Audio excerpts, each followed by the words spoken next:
A straight line passes through the point A having the coordinates 3, 2, and it has got a slope of 3 over 4.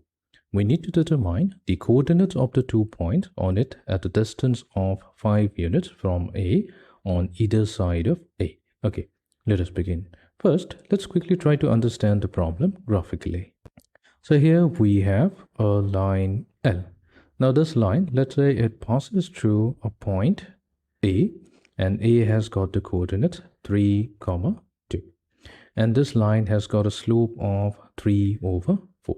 Now slope means the line makes an angle of theta, assuming it makes an angle theta with the positive direction of x-axis.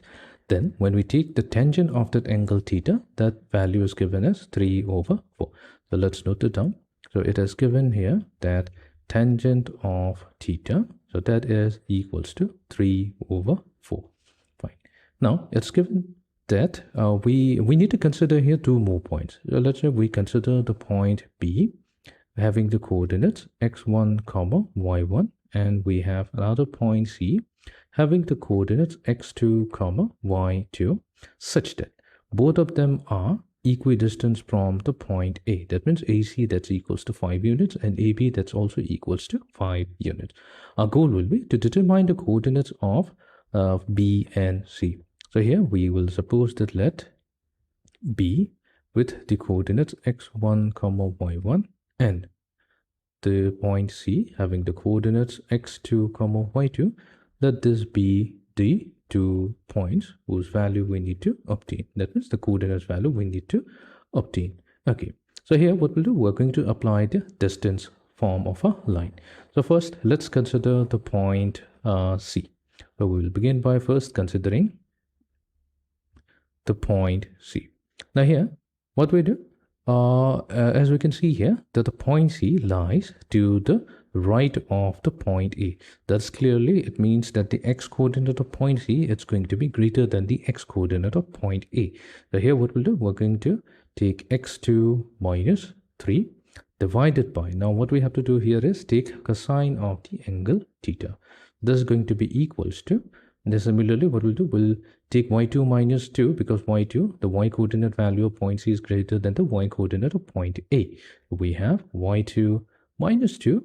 This is going to get divided by sine of the angle theta. Fine. And this value that equals to AC. So AC here is 5 units. Now here we only have tangent of theta, that's 3 over 4. But we need here cosine of theta and sine theta. So let's try to find out the value of cosine and sine theta from the value of tangent theta. So that's a very easy task. All we have to do is we're going to consider a right angle triangle. So let's say we have the right angle triangle ABC, which is right angled at B, and we consider ACB to be the angle theta. Now it's given here that the tangent theta, we know that the tangent theta, this is simply the ratio of the opposite to that of the adjacent. So that means we have AB over BC, which means that AB corresponds to 3 and BC corresponds to 4. Now if AB, which is the opposite, and BC, which is the base, if they are 3 and 4, from Pythagoras theorem, we can immediately say that AC must be 5 units. So now we have all the 3 sides of the triangle. We can immediately define sine of the angle theta as well as cosine of the angle theta. So sine of the angle theta, that's simply the opposite to that of the hypotenuse. So we have 3 over 5. And cosine of theta, we know that's the adjacent to that of the hypotenuse. So we have 4 over 5. Okay, let's use this value. So we now have x2. Let's do one thing. Let's rewrite this as x2 minus 3 divided by cosine of the angle theta. That's going to be equals to 5. And we can say that the ratio y2 minus 2 divided by sine of the angle theta, that's also going to be equals to 5. In other words, we have x2, so that is going to be equals to 3 added to 5 times cosine of theta. And y2, that is going to be equals to 2 added to 5 times sine of the angle theta. Fine. Now, let's use the value of sine theta and cosine theta. So x2 will be equals to 3 added to, so here cosine theta we obtain as 4 over 5. So 5 multiplied to 4 over 5, so that's simply going to be 4. So x2 comes out to be 7. And then y2, that's equals to 2 added to 5 times, we have 3 over 5. So that means we're going to be left with 3. So we have y2 equals to 5.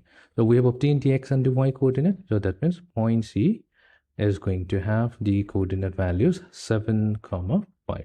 So we have obtained the coordinates of the point C. Now let's compute the coordinates of the point B. So in order to obtain the coordinates of point B, again, we'll be using the distance form of a line. So using the distance form, so here we have to be slightly careful because the point A now lies to the right of point B, or you can say point B lies to the left of point A, which means that the x coordinate of point A now becomes greater than the x coordinate of point B.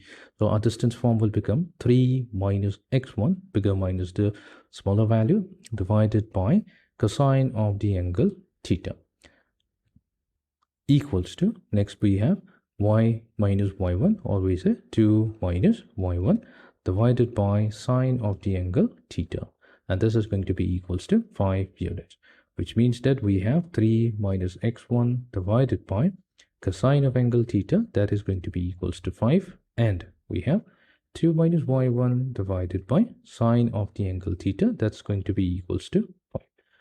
x1 is going to be equals to 3 minus 5 cosine of the angle theta, and y1, that is going to be equals to 2 minus 5 times sine of angle theta. Fine. So x1 is going to be equals to 3 minus 5 multiplied to 4 over 5, and y1, that is going to be equals to 2 minus 5 multiplied to 3 over 5. Let's verify whether we have used the values correctly or not. So cosine theta, that's 4 over 5, and sine theta, that is 3 over 5. Okay, fine. So x1 comes out to be equals to 3 minus 4, that means we have negative 1, and y1 comes out to be 2 minus 3, that's also going to be negative 1. Fine. So here we have obtained the coordinates. We can say thus coordinates of the point B, which is x1 comma y1, that's going to be negative 1 and negative 1. So here we have successfully obtained the coordinates of point B. So that came out as negative 1 comma negative 1, and the coordinates of point C, that's going to be 7 comma 5.